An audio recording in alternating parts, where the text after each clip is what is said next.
War of the Worlds, The Resurrection. A novel by J.M. Dillard. Chapter 28. The old World War II hangar built of whitewashed wood on a steel frame was sizable enough to accommodate modern jumbo jets.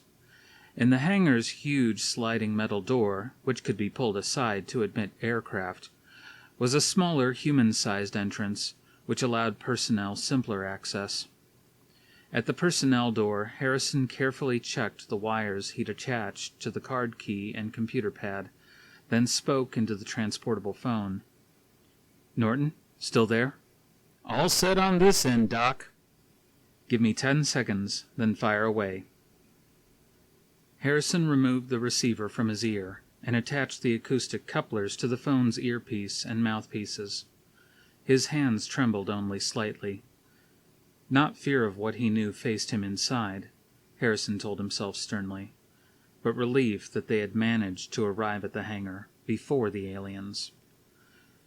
Next to him, Iron Horse and Suzanne watched, the colonel casting an occasional worried glance over his shoulder at their unguarded flank. The lights on the wired-up keypad began to blink furiously in random sequence as Norton's crave worked to break the security code. Some primitive illogical part of Harrison's brain, the limbic system, he decided, prayed for the door not to open, while the rational part of his brain prayed it would. It did. The door clicked, and with a painful creak swung outward. Of course, the hinges were probably rusted. The place had most likely been sealed for some 30-odd years. Harrison quickly pulled the wires away and stuffed them and the portable phone into the nylon satchel. He entered a few steps behind Iron Horse and Suzanne and closed the door behind them. Almost immediately, he was tempted to reopen it. The air inside was stifling, musty, dead after years of being closed up. He stood in the dark, suffocating warmth and fought the temptation to yield to claustrophobia. The door would have to stay closed. Couldn't risk advertising the fact that they were there. He fumbled in the satchel for his flashlight. Next to him, Iron Horse snapped his flashlight on and found a wall switch, and the few soft, dim spotlights illuminated the windowless hangar. There was a collective intake of breath as they saw the ships, 3 of them, each one an eerily lovely thing within a regular flattened disc shape. To Harrison's eyes, it most resembled a giant obsidian manta ray, its wings sloping obliquely downward on either side, as if the ray were swimming. Where the ray's eyes should be sat a translucent green dome from which proceeded a metal filament, atop which sat a great red eye. Now dull, though Harrison had seen it glow hotly right before it lashed out with the laser beam that killed his parents. He understood it now to be a sensing device, a periscope of sorts that also doubled as a weapon. The ship rested, delicately balanced on the edges of their downward curved wings. They had no wheels, no legs, no supports of any kind. Clayton's best guess was that they traveled on an electromagnetic cushion. And they were huge, the size of a large passenger plane, but broader and shorter. As huge and as frightening as they had appeared when Harrison first saw them as a child. Time had not managed to diminish their size or the impact of their terrifying beauty. Harrison took a staggering step backward, momentarily overwhelmed by hatred. If he paused much longer, he would lose his composure, be unable to do what he had come to do. He walked up behind Iron Horse and Suzanne, who stood, faces tilted up, gaping, and caught their elbows. "We've got work," he said. They both came alive as if awakened from a spell. Harrison removed a flashlight from his satchel and moved past them toward the closest ship and shone the beam on it, searching along the smooth underside for the switch Clayton's papers had said would be there. He found it, pressed it, and waited. The metal, which appeared opalescent black-silver in shadow, almost white in direct light, felt sharply cold beneath his fingertip, despite the stuffy warmth of the surrounding air. The ship rumbled. In the center of its underbelly, a hatch opened. A ramp dropped. Iron Horse's black eyes darted over at Harrison. Blackwood. His expression was one of distinct discomfort. You sure this is the best way?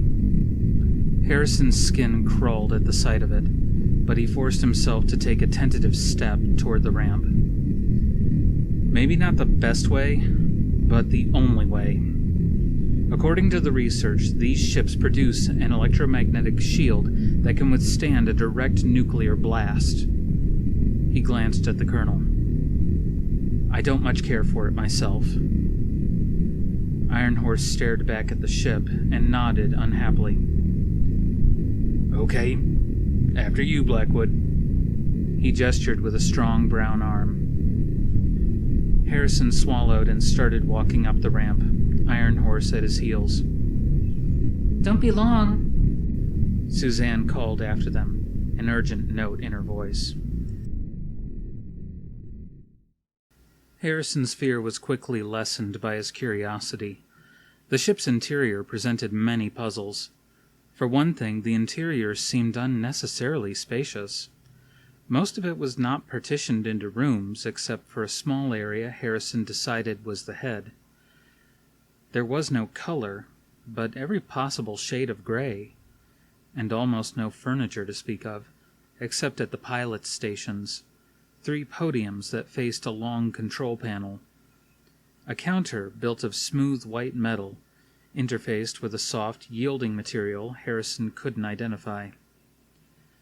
The panel, he kept thinking of it as the dash, was perfectly smooth, and he could see no way for the controls or what he took to be computer terminals of a sort to be manipulated. Iron Horse swept the room with the flashlight beam, his expression becoming more and more puzzled. How the hell are you supposed to fly these things? Harrison shook his head. No one ever figured it out. Clayton, Dr. Forrester, speculated that somehow the aliens used brainwave impulses. The pilot's brains were probably directly hooked into a navigational computer. Iron Horse shuddered. Harrison reached into the satchel again and gingerly fished out the slab of explosive and the timing device. Distastefully, he proffered them both to the colonel. Here, you're the expert in this department. He gestured at the panel. I'd set it over there. Iron Horse took them from him and set to work, sticking the plastic on the underside of the panel at the far end. If you don't mind, Harrison said, peering over the colonel's shoulder, I'll just go ahead and get the other ships opened up. Iron Horse almost grinned. His eyes focused intently on what he was doing. What's the matter, Blackwood? Don't think I know what I'm doing? I trust you implicitly, Colonel, but let me put it this way. I'm no longer needed here, am I? Iron Horse shrugged. Guess not. Get out of here. Harrison walked back down the ramp, trying to ignore the wobbliness his knees had taken on.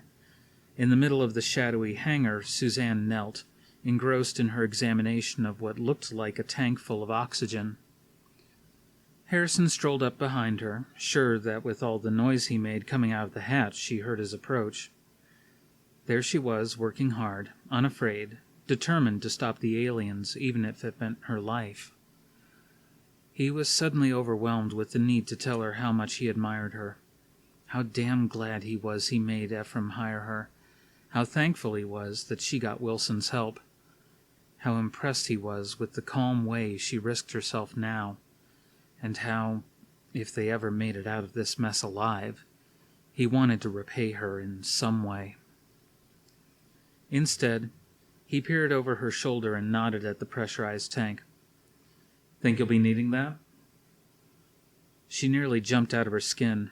She leapt to her feet, nearly knocking the canister over, then stared up at him with that distracted manner she had when she was working. Warn me next time you sneak up, okay? She glanced down at her equipment and said in answer to his question, I hope not. There was no way to test it on a live subject, so I have no way of knowing if it'll be effective. Suzanne, he began desperately, not knowing exactly how he intended to begin. What? She knelt back down to readjust the pressure on the tank. I just wanted to say, if we both manage to make it through this alive, well, I wanted you to know that She frowned quizzically up at him, which made him even more tongue-tied. I was trying to say that One down, two to go. Iron Horse emerged from the ship and slapped Harrison on the shoulder. Come on, Blackwood. Get a move on. Crap, Harrison said. What? Suzanne blinked. Harrison, what were you saying? Something about if we both survive? Never mind. Disgusted, Harrison shook his head. If we survive, then I'll tell you. He didn't turn around so he wouldn't have to see the sneer he knew Iron Horse would be wearing. Did I interrupt something? Iron Horse's tone was all innocence. Harrison went straight to the next ship without answering. They set explosives in the next two ships without incident, and climbed out of the third ship to find Suzanne waiting anxiously for them. She stood clutching the tank, a worried expression on her face. We need to get out of here. I think someone's coming. Iron Horse cocked his head to listen. Helicopters. 2 of them. Harrison peered uncertainly at the hangar entrance. How do you know if they're good guys or bad guys? We don't, the colonel replied. But considering what we're doing, it doesn't make much difference. Come on, we'd better take cover.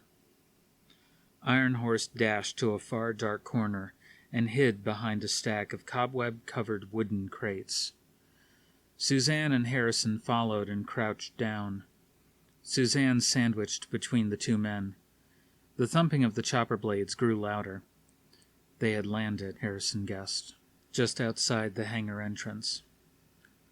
He thought to himself, Stay calm. We were probably spotted by some airmen on maneuvers, that's all. How much time? He asked the colonel. Iron Horse held his watch in front of his eyes and squinted at the digital display. If we're not out of here in 10 minutes, we get to be part of the fireworks. His face was grim. A sound. Someone trying unsuccessfully to open the door. This was going to be bad. Suzanne was squeezed so close to Harrison their shoulders touched. He could feel her tense next to him. He whispered in her ear, "Look, I was just trying to say before, thanks for believing me. I can't tell you what your help has meant to me." She looked at him and tried to smile, but her eyes were wide and frightened. He realized that his own fear had eased in the face of his concern for her and her daughter. "Look, I feel terrible about this," he said truthfully, too low for Iron Horse to hear. "No point in holding back anything. Speak now or forever hold your peace." My own hope was that Debbie wouldn't have to go through what I did. Her expression warmed at that. She managed a weak smile. Maybe she won't. Maybe that's just Air Force people out there. He smiled back, encouraged. Maybe. And if we do make it through this... The metal door exploded under a hail of bullets, shrapnel flying into the hangar, scattering across the floor. Harrison ducked lower and squeezed his eyes shut. Next to him, Suzanne trembled. Or was that himself? "Damn," he breathed, but it was drowned out by the explosion. He raised his head cautiously and peered through the spaces between the crates. Soldiers were filing into the hangar. His initial reaction was relief. So they'd be arrested by the Air Force. He could deal with that. But then he noticed the uniforms were wrong. These guys were Army, not Air Force. And as he watched, he saw that some of the men's uniforms were torn and stained with congealed blood. One of them, obviously in charge, turned his head to survey the room and revealed a face half shot away, a red, pulpy mass of dried blood, muscle, and cartilage. Harrison looked away, sickened. Jesus, Iron Horse whispered. my men. Those are my men. He moved as if to rise. Harrison reached past Suzanne to lay a restraining hand on the colonel's forearm. Not anymore, he said softly. The soldiers divided into 3 groups, each group heading for a ship. With intense relief, Harrison realized they didn't suspect anyone else was in the hangar. Maybe there was a chance to make it out alive. The 3 huddled behind the crates, not making a sound, until the last soldier made it onto the last ship, and the hatch closed. And then one of the ships began to hum. Its metal began to pulse, dark silver alternating with hot white. Harrison glanced, terrified at the red targeting eye. Still dull. But the minute the aliens activated their sensing devices, they would discover the 3 humans hiding in the darkness. He leaned forward to whisper to Suzanne and the colonel. "We've got to go now, before their ships sense us." He got up and ran, half crouching toward the entrance, staying in the shadows along the walls. For an instant, the memory of 35 years earlier threatened to overtake him. Suzanne. Think of Suzanne. Got to be sure she makes it out okay. The thought steadied him. He glanced over his shoulder to see Suzanne following, carrying the heavy tank, with Iron Horse bringing up the rear. As he watched, the colonel stopped suddenly, his expression stunned. Harrison followed his gaze. Blocking the entrance was the soldier with the blown-away face, who raised his M16 threateningly at the escaping trio. Reynolds? Iron Horse whispered. Then, Gordy, don't shoot. He spread his hands in a gesture of friendliness. Gordy, it's me. Gordy was unimpressed. He took aim. Swiftly, Suzanne stepped forward and pointed the tank's nozzle at Gordy. She closed her eyes and turned away as a cloud of gray mist enveloped the soldier. None of them moved as Gordy dropped the rifle, coughed a few times, staggered forward, and fell. It worked, Suzanne cried, exultant. My bacteria worked. We can use this on them. Gordy coughed again. Then, before they could make it past him, began to crawl toward the dropped rifle. Better recheck that formula, Harrison told her. He swung the satchel of equipment in a wide arc and struck the fallen soldier on the head, with absolutely no effect whatsoever. Gordy moved relentlessly toward the gun. With an expression of hardened pain, Iron Horse lifted his own rifle and took aim. He didn't have time to shoot. Gordy fell forward, his back arching as a convulsion gripped his entire body. His skin began to bubble and swell until it burst, spewing pus and blood and decaying tissue. What was left began to dissolve into an obscene, vile puddle of ooze. Beneath, something dark and living writhed, struggling to free itself. Iron Horse's mouth twitched slightly as he fired, once, twice, 3 times, until the thing ceased moving and lay still. He looked up at Harrison and Suzanne, his face terrible. Let's get out of here. They ran through the open personnel entrance. Once outside, Harrison gulped in the fresh air and began to run toward the helicopters. The colonel caught him by the arm, almost yanking it from the socket. No, They expect us to head there. This way. Iron Horse took off for the open field, beyond which lay the cover of the forest. "Jesus," Harrison whispered, stopped dead by the horrifying familiarity of the scene. The open field, the pursuing ships. The nightmare was becoming reality again. "Come on!" Suzanne came up behind him and grabbed his hand tightly. "They're coming! Run!" She gave his arm a hard jerk, pulling him off balance. Harrison stared at her without comprehending at first, then descended into terror and ran.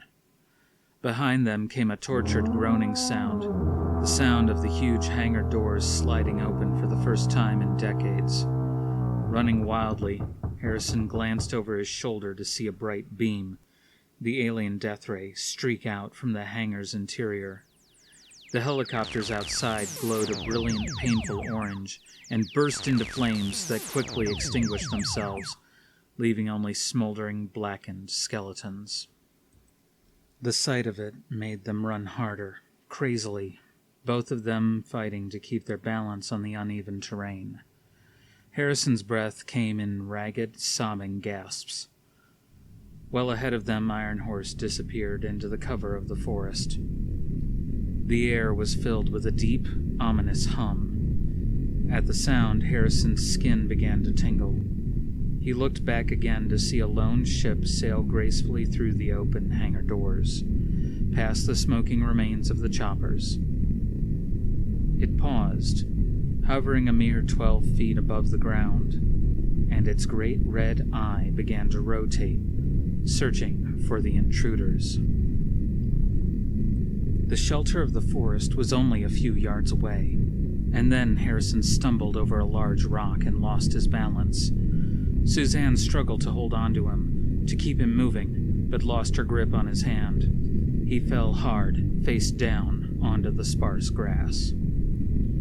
He pushed himself up and looked over his shoulder. The ship was gliding closer. Harrison felt the hair on the nape of his neck rise. "Harrison, no!" He looked in front of him. Through wisps of smoke that drifted over the incinerated helicopters, he saw Suzanne stop running and cry out his name. Her hazel eyes large with terror, the tendons on her white neck standing out like cords. She was starting back to help him to his feet.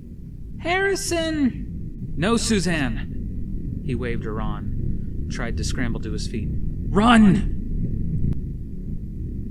Chashran was filled with exhilaration to be at the controls of a ship again, with Kira and Konar on either side of him. "Prepare to destroy their vessels," he ordered, and waited while the last soldier pulled open the hangar doors before dashing back into the sister ship. "There is no point in allowing them an easy escape." Kira appeared into her viewer, her human form hunched over. The host bodies were awkward since the ships were not scaled for them, but there had been no time to exit them. "Door open, Commander."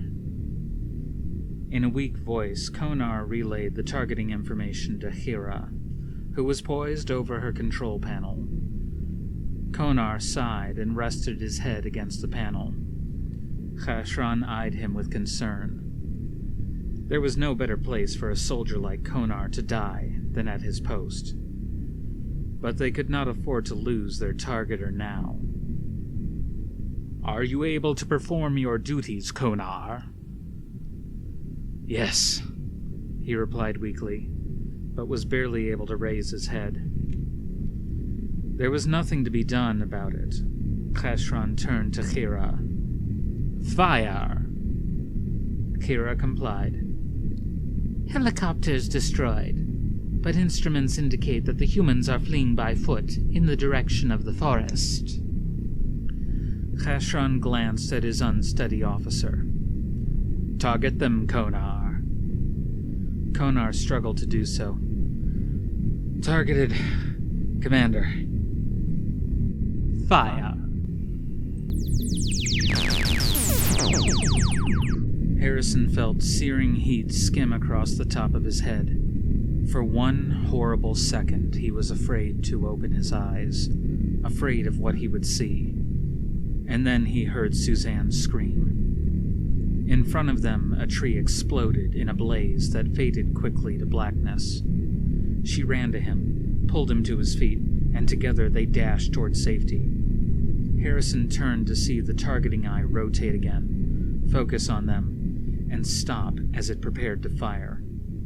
Strong arms grabbed him, pulled him into the protection of the forest behind the cover of a small rise.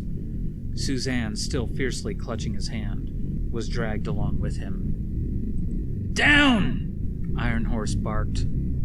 Harrison dropped onto his stomach and craned his neck to see over the rise. Their pursuer had stopped. Gracefully, the other ships floated out from the hangar to join the first, and the three jockeyed into a triangular formation. Slowly, the deadly triangle made its way toward the humans cowering in the forest.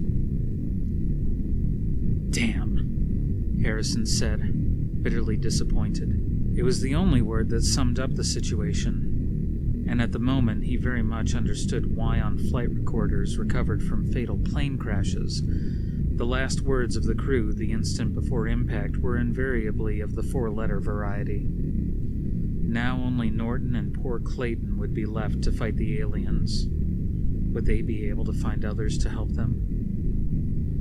Harrison glanced over at Suzanne, who lay next to him, her eyes squeezed tightly shut.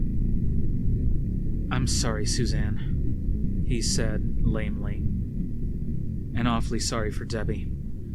I didn't mean for this to happen." She opened her eyes to look at him, the corner of her mouth quirking with wry resignation in the midst of her fear. Oh, what the hell? She shrugged cavalierly. At least it's a worthy cause. But don't apologize, Harrison. It's hardly your fault. Frankly, I think you're a truly good man. "I hate to interrupt the love fest," Iron Horse said dryly, "but don't make out your wills just yet. It's just about 10 minutes. He glanced from the approaching ships to his watch. 3, 2, 1, now. Nothing happened. Konar struggled against unconsciousness. His wounds from the human firearms had been extensive, and he had lost a great deal of bodily fluids, which left him weak. So weak that he was aware of the human host struggling to reclaim the body that Khana had permitted him to use. He obeyed Khashan's orders to target the fleeing humans once more, then slumped over his panel to rest. One arm dangled down and brushed against something unfamiliar, foreign. A lump of malleable material with wires and a small mechanical device stuck to it. He stared curiously at it for a moment, then consulted the host's brain, a female named Yurik, with an incredibly forceful personality. Yurik had some military knowledge and recognized the substance immediately. Plastic explosives. When Konar digested what this meant, he struggled to lift his head, to cry out a warning to the others. Yurik did not let him. He was weak and dying, too weak to fight her. And in a sheer burst of will, she took ascendancy and held him there, silent in his position, not even allowing him to bend down and remove the explosive. Yurik, too, was weak and dying, but her determination was strong, and the explosive was her chance for freedom, for an end to her torment, to the twilight half-death she endured. In her brush with Konar's mind, she realized that the explosive would end more than her torment alone. She knew little of the aliens, but she had glimpsed the destruction envisioned in Konar's dying brain. Perhaps her hopes for revolution had been naive, narrow-minded, unrealistic. Perhaps she had failed in what she set out to do in Jericho Valley. But she would not fail now. There's more than one way to save the world. Konar? Alien gibberish, deep, harsh, grating sounds, but somehow Yurik understood that they were speaking to her. Konar? The one named Kira leaned forward to peer curiously at her. Answer. What are the coordinates of our targets? Yurik laughed silently. Konar was dying. Konar could not give the coordinates if he wanted to, and Yurik would not let him if he did. She glanced down at the timer. There were only seconds left. The other, Khashran, in the body of a strangled young soldier, rose from his post next to her and moved toward her. Konar, obey your command, or I shall call one of those below to replace you. He leaned over Yurik, brushed against the edge of the panel. Something made him glance down and see the explosive stuck there. The eyes of the dead soldier widened. No! From the terror on his face, it was clear the alien understood. He reached forward with human hands to tear it from the panel, to destroy it. Konar was dead, and Yurik was dying now that his alien strength was leaving her. With enormous effort, she rose and fell forward onto Khashran, forcing him to stagger backward, away from the panel. She was too weak to stop him, but she could try to slow him down until the timer reached 0. Liberation, my friend. The world exploded into a painfully beautiful fireball. Harrison clicked his tongue in disgust. And you said you were an explosives expert. The first ship burst into a ball of dazzling light, followed swiftly by 2 more rapid-fire explosions. The force of the blast made the ground shudder. Harrison covered his head with his arms as debris rained down from the sky. Bits of metal stung as they pelted his back. Long after the shrapnel stopped falling, he stayed face down in the grass, arms shielding his head. Silence. Then someone touched him, gently, on the shoulder. He lifted his head and saw Suzanne. She was sitting up, bits of grass clinging to her dark hair.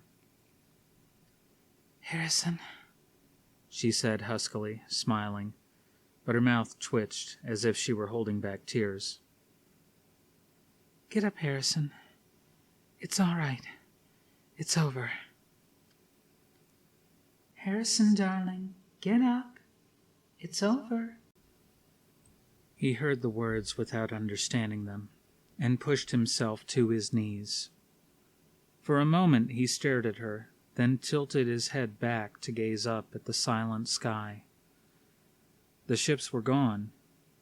What was left of them lay scattered in twisted heaps of wreckage for as far as Harrison could see. The sense of relief was dizzying.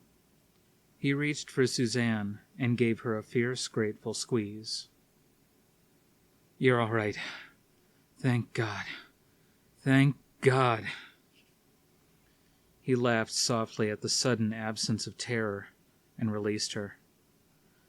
Iron Horse gave him a joyful slap on the back that nearly made him pitch forward. "We did it!" The colonel grinned toothily. "Son of a gun, Blackwood, we did it!" He held out a hand and pulled Harrison, then Suzanne to their feet.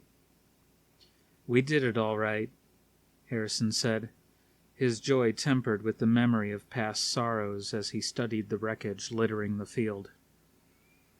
It's all over, Suzanne repeated to herself, gazing back at the hangar entrance. Thank God it's all over. He stared at her.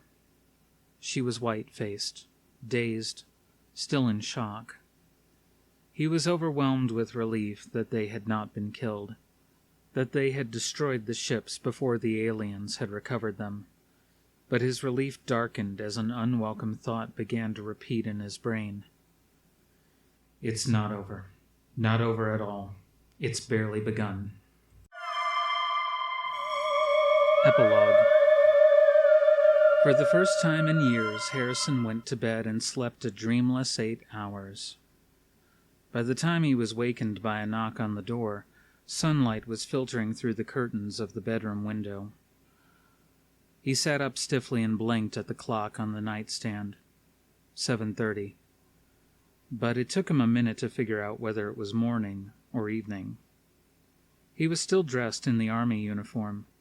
He hadn't even taken his boots off, had just fallen onto the bed without pulling down the covers and gone immediately into a deep sleep. Harrison? Mrs. Pennyworth called softly on the other side of the door. "Yes," he croaked. His throat was parched and sore. There's an important telephone call for you, Dr. Jacoby. Jacoby, he muttered, confused. Why on earth would Ephraim need to talk to him? And then, with a start, he remembered. Clayton! With the stress and excitement, he had completely forgotten that Clayton should have arrived at the ranch yesterday at the very latest. Something must have happened. You only need to pick up the telephone by your bed, Mrs. Pennyworth told him. I transferred the call for you. Thank you, Harrison answered abruptly, and swung his legs over the side of the bed. He reached for the telephone on the nightstand and spoke into the receiver, totally awake and very worried. Ephraim? Harrison? Jacoby said quietly, and something in his tone told Harrison with horrible certainty exactly why he was calling. Harrison leaned forward on the edge of the bed. Dear God, Clayton. I'm so sorry, Harrison. Jacoby's voice was gentle and full of sympathy. I found him day before yesterday. He'd had another heart attack. He paused and continued with some difficulty. We rushed him to the hospital, but he never regained consciousness. I was with him when he died early this morning. This morning, Harrison repeated, having difficulty making sense of what Ephraim was saying. I would have called sooner, Ephraim continued apologetically. But I knew you couldn't have come to see him. And he wouldn't have known you were there anyway. The doctor said there was no chance of his waking.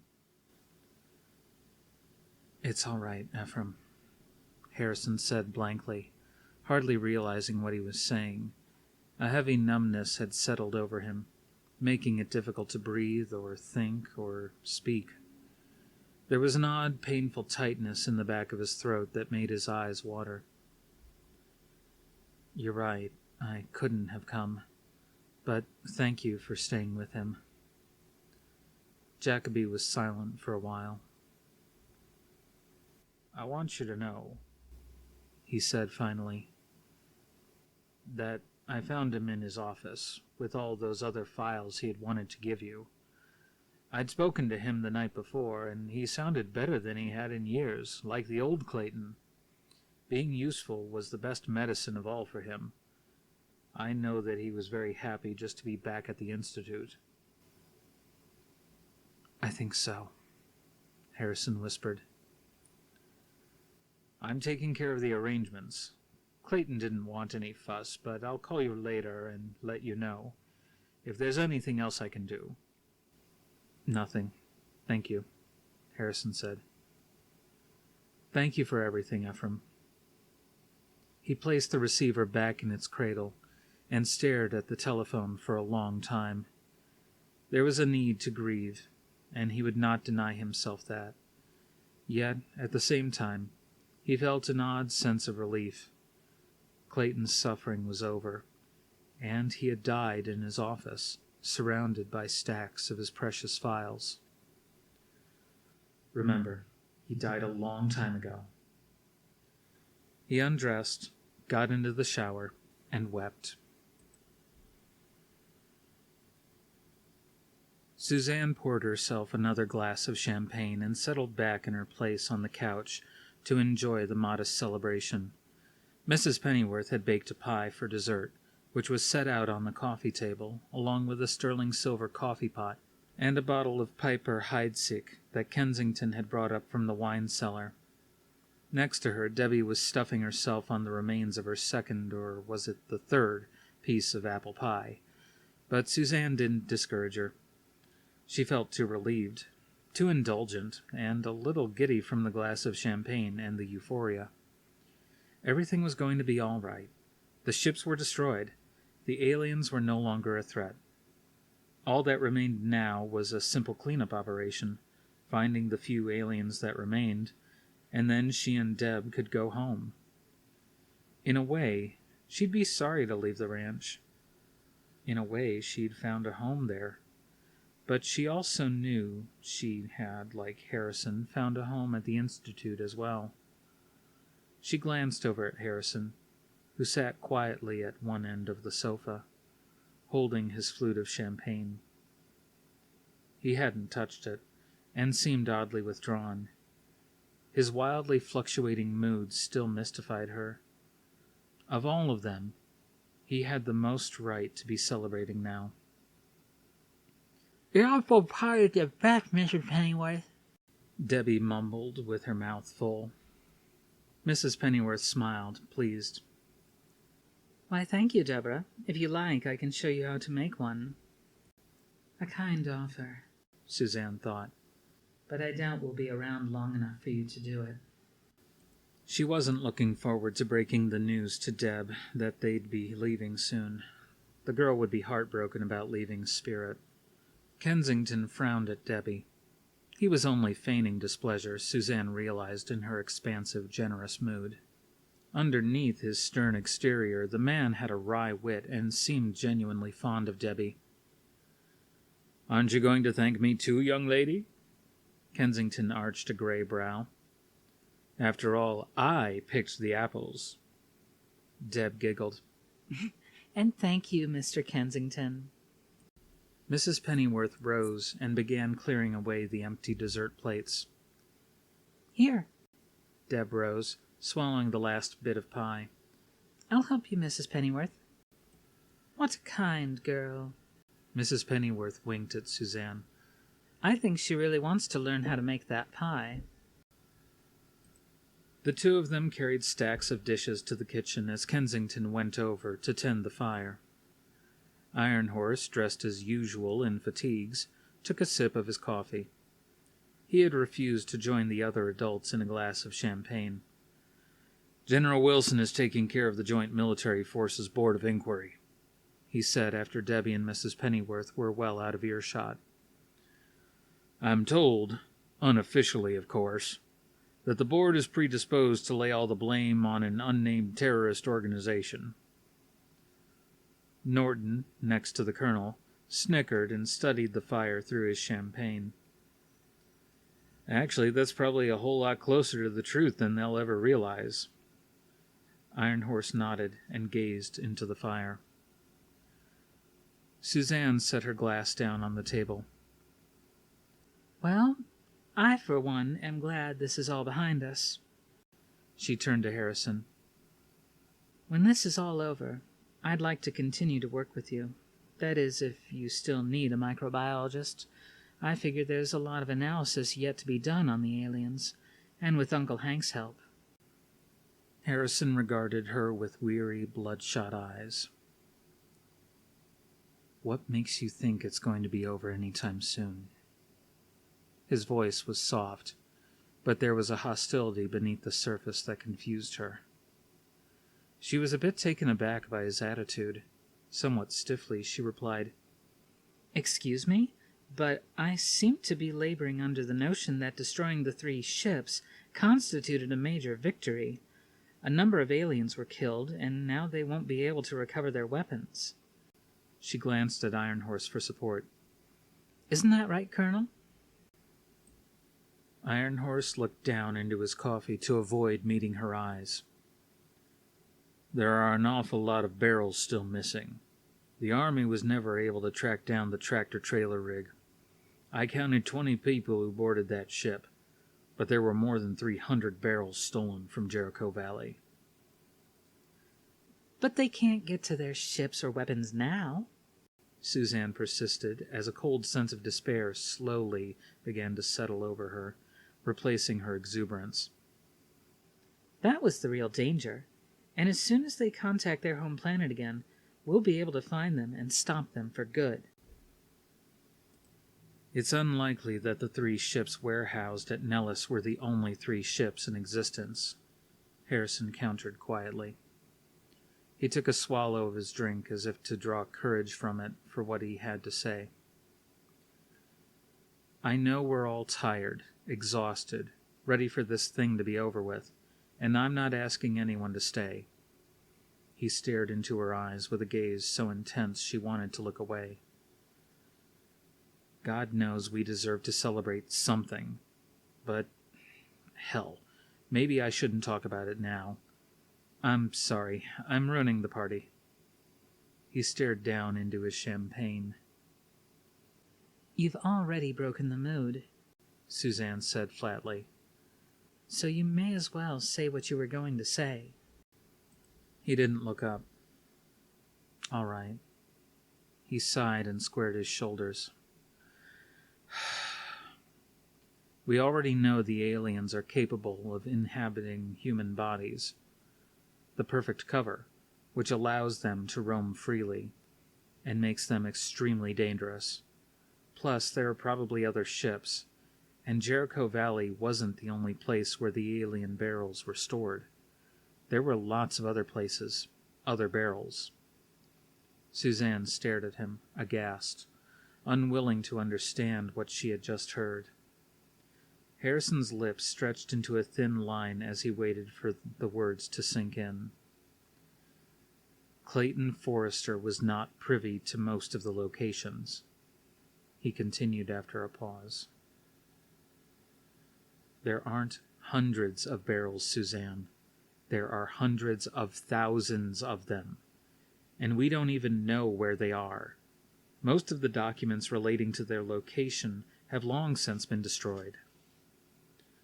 He drew a hand wearily across his eyes, then shook his head. I'm sorry. I wish it were over, but I'm afraid it's just beginning for us. The room fell silent.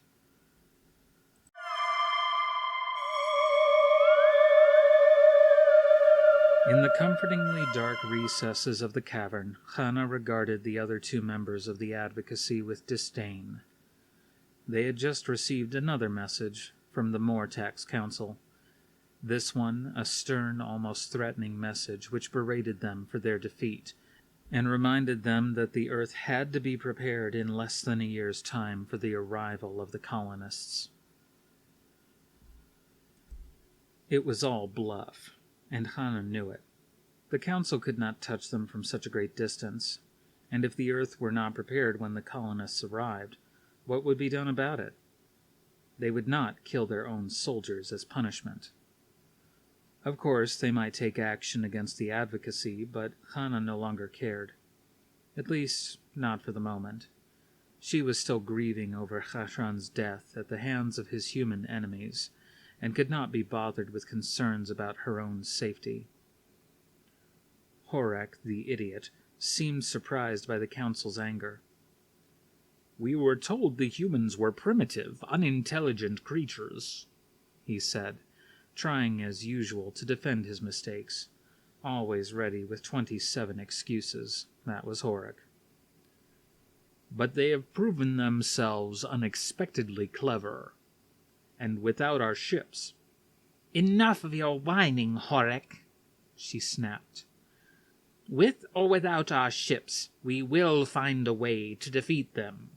They may be clever, but their cleverness cannot save them. We will improvise. As long as we meet the deadline, Oshar remarked mildly. We have no choice, Hannah replied heatedly. Our fellow colonists are on their way. Earth will be prepared for them when they arrive. And by the power she swore silently, it would. For in her sorrow she had but one thought, to find those humans responsible for Khashran's death, and to take her revenge on them.